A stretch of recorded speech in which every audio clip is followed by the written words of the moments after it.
Hola, soy Arturo, bienvenidos al canal del Guardián de los Arcanos, donde hoy vamos a ver el primer suplemento que ha salido en español para Starfinder. Me refiero a los mundos del pacto.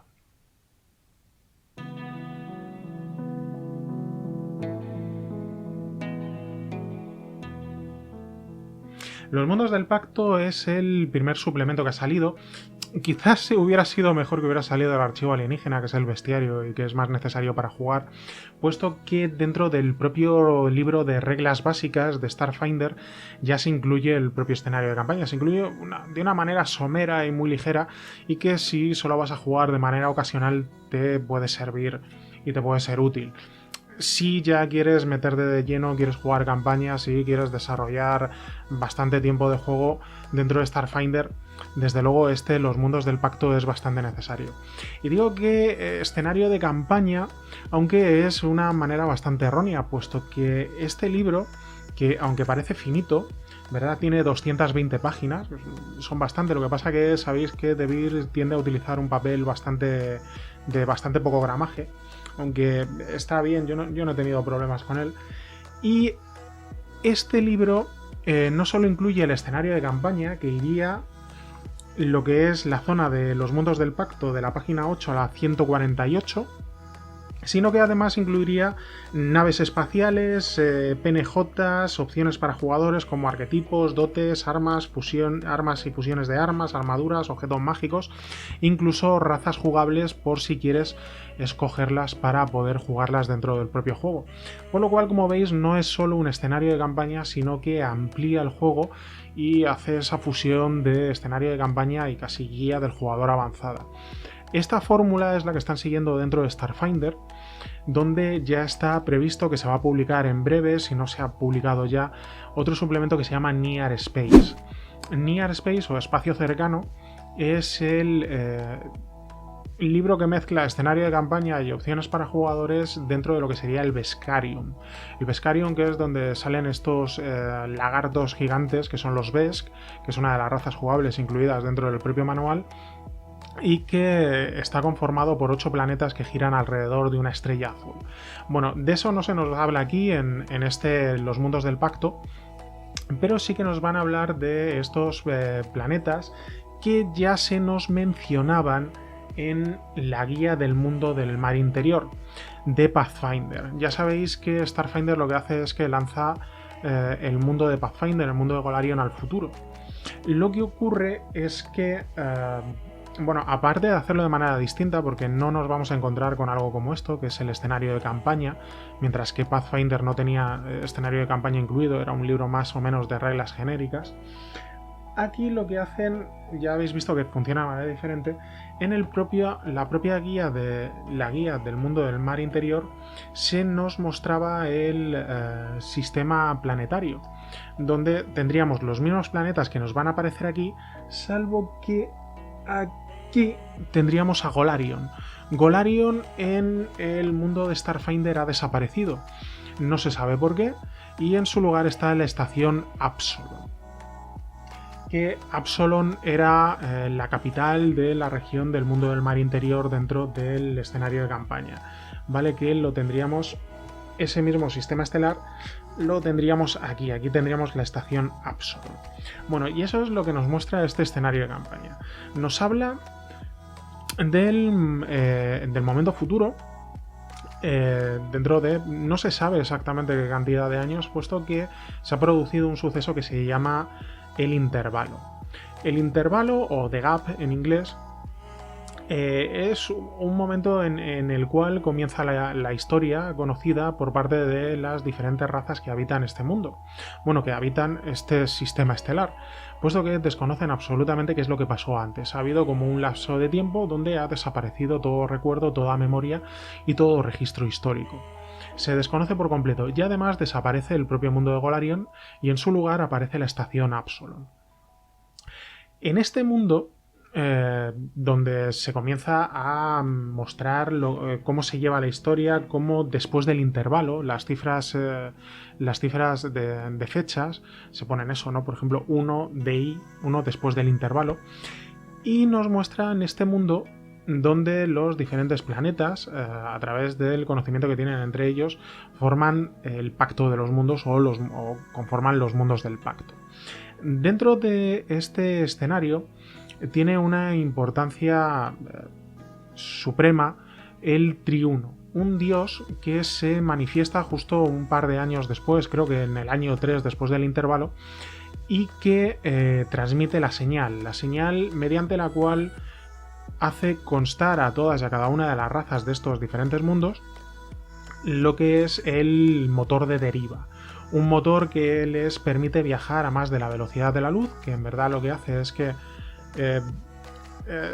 lleva la nave espacial fuera de la dimensión a una dimensión de deriva, y a partir de ella vuelve a entrar en la realidad o en el plano en el que se encuentran, acortando las distancias. Lo que pasa es que eso tiene una serie de consecuencias, puesto que a la vez que se lleva la nave también se lleva un plano de otro plano, se lleva un trozo de otro plano, que puede ser un plano infernal o puede ser el plano en el que se encuentran los jugadores, por lo cual ese plano de deriva, según se vaya utilizando este motor de deriva, cada vez va acumulando más materia, puesto que estaba vacío, y va acumulando más restos de los diferentes planos a los cuales va drenando, lo cual supongo que acabará teniendo algún tipo de consecuencia futura dentro del propio escenario de campaña.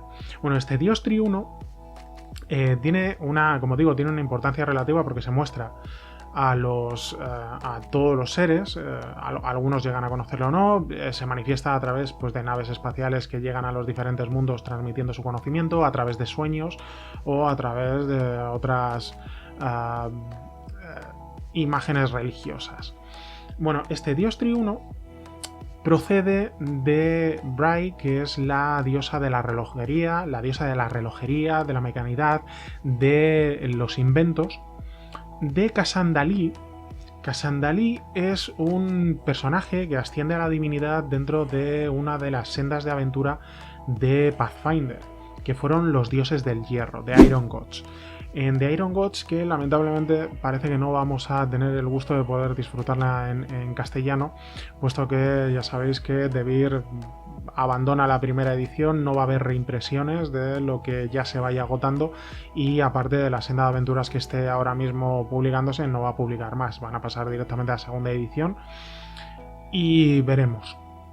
Pero bueno, este Iron Gods, que spoilers, si la vais a jugar, bueno, tapaos las orejas.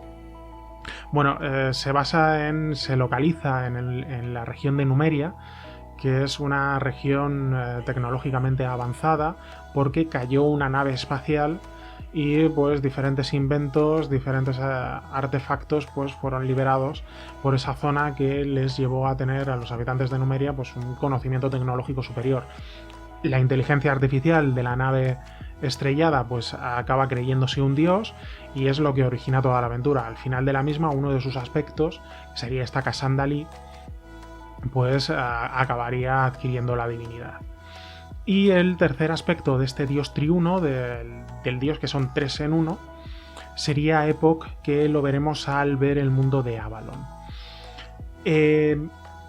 Todo esto lo que nos sitúa es en un escenario de campaña, como he dicho, donde los diferentes habitantes de estos mundos que conforman que van a conformar los mundos del pacto una vez que adquieran el motor de deriva y sean capaces de viajar interplanetariamente, se van a ver primero amenazados por la presencia de los Vesk. El Veskarium, como he dicho, que se verá en el suplemento de Near Space. Estos Vesk son la primera amenaza que sufren los mundos del pacto y que se acaban reuniendo para enfrentarse a ellos, pero que a su vez acabarán descubriendo que hay otra amenaza superior, que es el enjambre, y que tendrán que unirse tanto los Vesk como los mundos del pacto para enfrentarse a ese enjambre. Bueno, dentro de este escenario de campaña nos vamos a encontrar con diferentes mundos que evidentemente no voy a mencionaroslo todos. Tienen cosas muy interesantes. El suplemento me ha gustado mucho porque, como digo, se preocupa más allá de lo que es la fantasciencia, ¿no?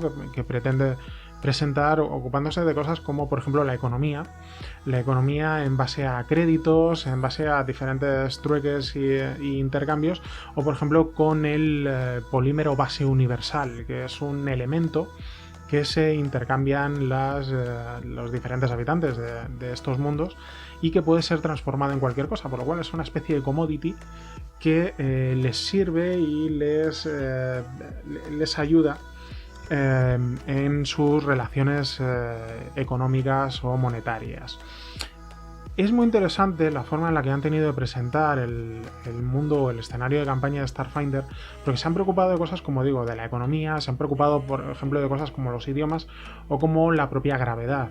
Eso lo tenemos en el tochaco de las reglas básicas. Todo lo que aparece en las reglas básicas no os va a venir repetido en este libro de los mundos del pacto, ¿vale? Por lo cual es necesario y se complementan. Es más, si quisierais compraros solamente este para utilizarlo con cualquier otro sistema genérico, os podría dar algún problema porque os faltaría información muy necesaria que aparece únicamente en las reglas básicas. Como por ejemplo, pues eso, la gravedad, cuánto pesas, ¿no?, en cada planeta. Todo ese tipo de cosas que son muy interesantes y que muchas veces se dejan un poco de lado a favor, pues, simplemente del propio juego. Bueno, tenemos los diferentes mundos del pacto que, como habéis visto, pues ya sabéis que os vienen normalmente aquí en la contraportada, en la parte interior de la portada y de la contraportada. Estos mundos del pacto tienen cosas muy interesantes. Por ejemplo, tenemos el Sol, alrededor del cual giran los diferentes planetas, y que los sarenitas, que son los adoradores de Sarenrae, la diosa del fuego, la diosa de la creación, pues fueron llamados allí y descubrieron que había una serie de construcciones tubulares y de cúpulas que eran capaces de resistir el enorme calor y la radiación provocada por el astro, ¿no? Y esto, después del intervalo, no tienen la menor idea de quién lo ha construido, pero simplemente fueron llamados allí y lo han ido colonizando junto con diferentes Ifrits, estos espíritus del fuego y otros elementales del fuego, que son los que habitan ahí. Esto mola mucho porque sabéis que normalmente en todos los juegos tipo Dungeons and Dragons o Pathfinder o así, siempre hay algún tipo de aventura subacuática. Siempre hay una aventura de esas, por ejemplo, recuerdo en Aventuras en la Marca del Este, dentro de la línea de clásicos de la marca están los salones anegados de Leviatán, que para poder sobrevivir bajo el agua, pues ya sabéis que necesitáis tomar alguna serie de pociones para poder resistir la presión o para poder aguantar la respiración, ¿no?, o para poder respirar debajo del agua. Bueno, pues aquí tenemos el Sol, y para poder sobrevivir ahí, aunque las cúpulas otorgan defensa y protección a los personajes que vayan allí, no todas las zonas están perfectamente cubiertas, no todas las zonas otorgan esa protección necesaria.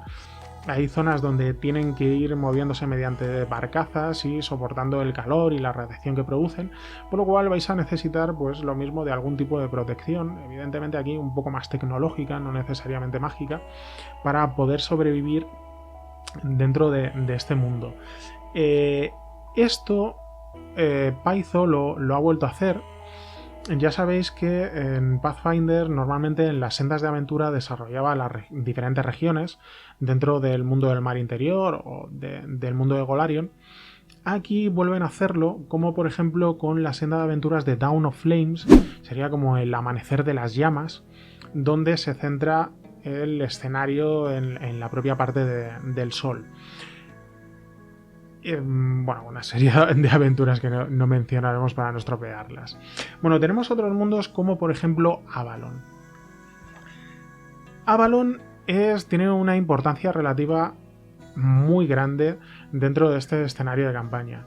En Avalon, que era un mundo pues de roca, con poca vida, con mares congelados, llegaron los precursores, una raza de la que se desconoce bastante, con una serie de robots que fueron minando y buscando diferentes materias y diferentes productos. Acabaron dejando a estos robots allí abandonados, que fueron adquiriendo conciencia, fueron construyendo cosas y que se hicieron con el propio mundo, pues por motu propio. Allí lo que hicieron fue crear una red neuronal del tamaño de toda una ciudad, que se acabó adquiriendo personalidad y nombrándose a sí mismo como un dios, que es Epoch. Epoch es uno de las 3 facetas del triuno, de este dios que se manifestó después del intervalo y que otorgó el conocimiento del motor de deriva a todos los ciudadanos de los mundos del pacto.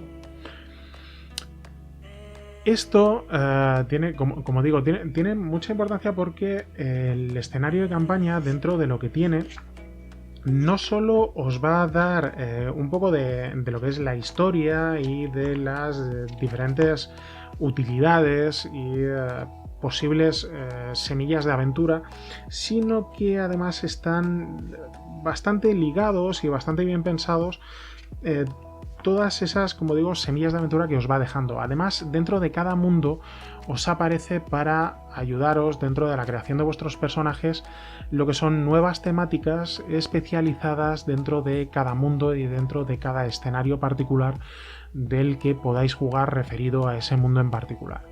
Bueno, más mundos, como digo, vamos a verlos un poquito por encima porque si no nos podemos tirar la vida. Tenéis la estación Absalon. Absalon era uno de los mundos de Golarion, era la capital donde se había instalado la piedra celestial. No, la piedra celestial era donde Aroden, el dios de la humanidad, había llevado, sí, la piedra estelar, creo que era la que tenía la capacidad de otorgar la divinidad a los que la consiguieran. Creo que era, sí, la piedra estelar. Bueno, dentro de Absalon se encuentra la propia piedra estelar y la gente no sabe por qué. Esta piedra estelar que actúa además como un faro dentro del plano de deriva. Una vez que las naves acceden mediante el motor de deriva a este plano especial, por el cual son capaces de viajar a una velocidad increíble, la piedra estelar actúa un poco como faro. Esto tiene bastante reminiscencias de Warhammer 40.000, si conocéis el mundillo. Bueno, dentro de la propia estación Absalon, como un poco núcleo de los diferentes mundos del pacto, se encuentra lo que es el gobierno de los mismos, aunque cada uno de estos mundos actúa por cuenta propia, aparte de los... ¿cómo se llamaban?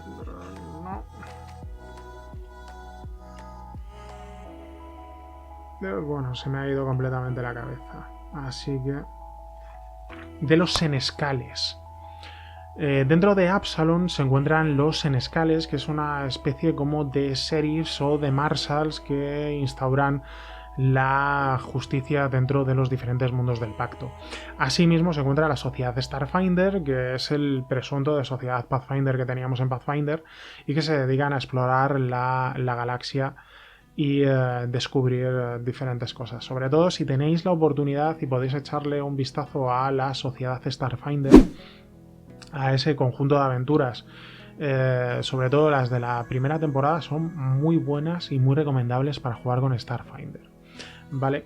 Luego tenemos otros mundos que también son muy interesantes. Ya os digo que no os voy a decir todos porque si no nos tiraríamos aquí mucho rato. Por ejemplo tenéis Idari, pero es una nave planeta, es una nave madre que procede del planeta de los Kasaza y que tenía la intención de ir a uno de estos mundos del pacto para colonizarlo y establecerse en él, pero al encontrarlo todos ocupados y con suficiente resistencia, pues deciden quedarse en la nave a modo de nave madre, de nave planeta, siendo reconocida como planeta dentro de los mundos del pacto, y que tiene ese tipo de cosas que mezclan un poco la ciencia ficción con la fantasciencia que realmente molan mucho. Como es una nave espacial, necesita una gravedad artificial, por lo cual tiene un tambor giratorio que da vueltas continuo y constantemente, generando una gravedad artificial que es de 1,5, pues lo que tendríamos aquí en la Tierra.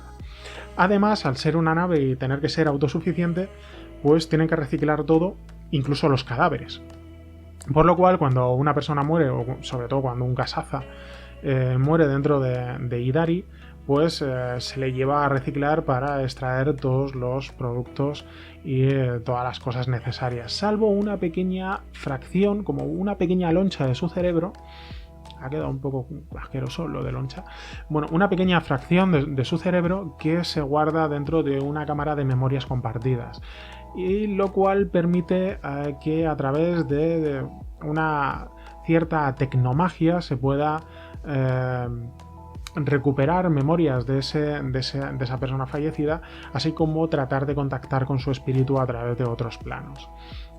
Lo cual ya digo que da bastantes ideas de aventura. Y es que si eso tiene esta parte de escenario de campaña dentro del juego, es que da muchas ideas de aventura. A mí es algo que siempre me llama la atención, o que siempre me ha interesado de estos escenarios, de los que te dan trasfondo, sobre todo que me den ideas de aventura, que no solo me actúen como un libro de historia, como un libro académico, sino que me ayuden a crear historias. Y en ese sentido está muy bien, porque te va explicando, pues mira, esto se puede utilizar así, se puede utilizar así. Es muy divertido de leer. Tenéis la diáspora que es un cinturón de restos de planetas, de meteoritos, que procede de dos planetas gemelos que fueron destruidos en la antigüedad antes del propio intervalo.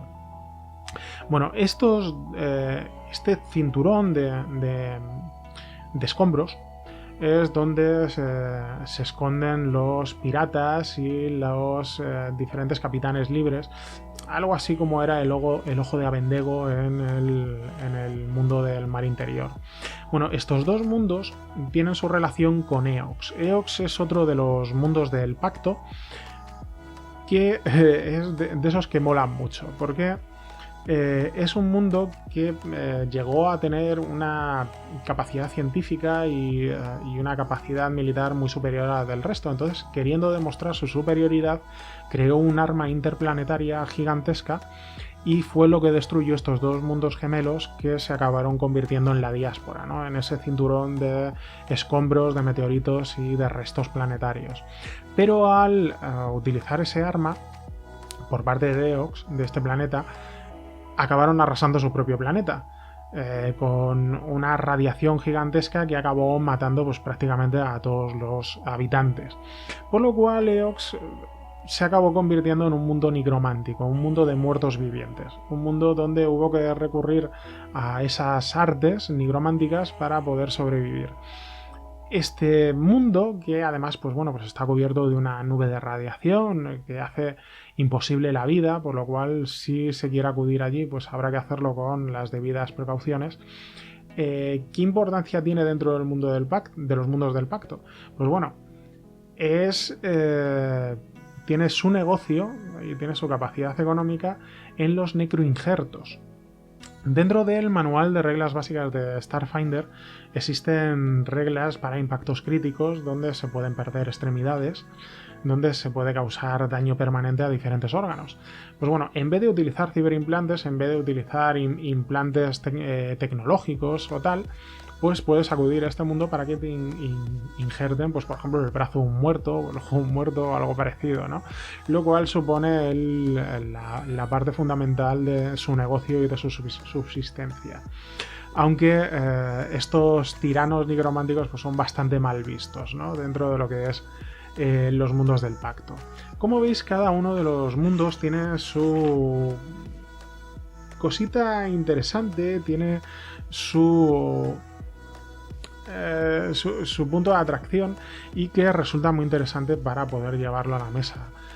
No solo si quieres jugar aventuras que ya te vengan escritas por parte de la propia editorial, sino si quieres crear las tuyas propias.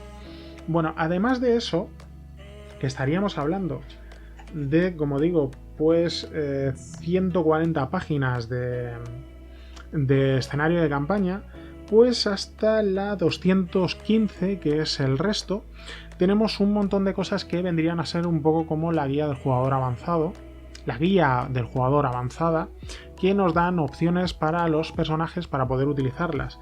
Por ejemplo, tenemos naves espaciales, y tenemos bastantes naves espaciales marcadas por diferentes facciones que pueden utilizarlas, donde se nos explica mejor cómo funciona este plano de deriva, el motor de deriva que fue anunciado y proclamado por parte del Triuno, y donde, por ejemplo, pues tenemos naves muy interesantes como son las de los xenocustodios, que son naves vivas. Son naves que, a ver si la encuentro, que son naves jardín. Naves, espera, aquí, naves jardín, naves con vegetación, que son biomecánicas, puesto que son capaces de recuperarse a sí mismas, no necesitando mayor mantenimiento que el hecho de su propia existencia. Se pueden curar a sí mismas, se pueden regenerar a sí mismas, y que son de estos druidas xenocustodios, que es una de las opciones dentro de Starfinder. Tenemos actores secundarios que serían los PNJs, que son estos que no te van a aparecer dentro del archivo alienígena, puesto que no son criaturas, pero que dan color. Dentro de Pathfinder había un manual que se llamaba el NPC Codex, no el códex de personajes no jugadores, donde te venían pues eso, guardas, taberneros, mercenarios, mendigos, todo esto. Bueno, aquí te lo resumen y tienes bastantes como sectarios, capitanes libres, caballeros infernales, mercenarios, fuerzas de seguridad, bandas callejeras. Un poco de todo lo que vas a poder utilizar para poder injertar dentro de tu propia partida y que te van a dar muy buen uso. Además, tenéis dentro de la colección de peones, yo es que ya los tengo destroquelados y no os los enseñaba, pero tenéis un pequeño cuadernillo de los peones de los mundos del pacto y del propio de reglas básicas, que os vienen todos estos personajes no jugadores y que son muy útiles si queréis llevarlo a la mesa para poder representarlos. Además, después ya tenemos opciones para jugadores y vamos a tener arquetipos, dotes, armas, armaduras y mejoras de armadura, objetos tecnológicos, objetos mágicos, objetos híbridos, conjuros y razas jugables. Bueno, tenéis bastante de todo. Por ejemplo, lo que es armas, tenéis todo esto. Hay que recordar que Starfinder ya tiene un suplemento que se llama Armory, sería pues armamento o armería, que supongo que esperemos que lo saquen, y que bueno, os ampliaría esto muchísimo, pero vamos, con lo que os viene aquí, con lo que os viene en el libro de reglas básicas, más que suficiente, ¿eh? Ya todo lo demás es vicio. Bueno, y además tenéis ya por último pues diferentes razas jugables que podéis utilizar dentro de para crear vuestros propios personajes, como los astrozanos, que son estas cosas asquerosas. Tenéis los mantrios, que es esta cosita como pulpo. Por ejemplo, a los borais, que son muertos vivientes. Lo de, como ya habéis visto, tenéis dentro del escenario de campaña el mundo de Eox, que es de muertos vivientes. Pues bueno, pues poder jugar con un muerto viviente puede estar muy bien, la verdad. Los estrícidos, los Kizars y por último a los Oris, que son robots. Ya sabéis que dentro del libro de reglas básicas tendrías androides, pero bueno, esto es como más mecánico, más cacharrero, más tipo Star Wars.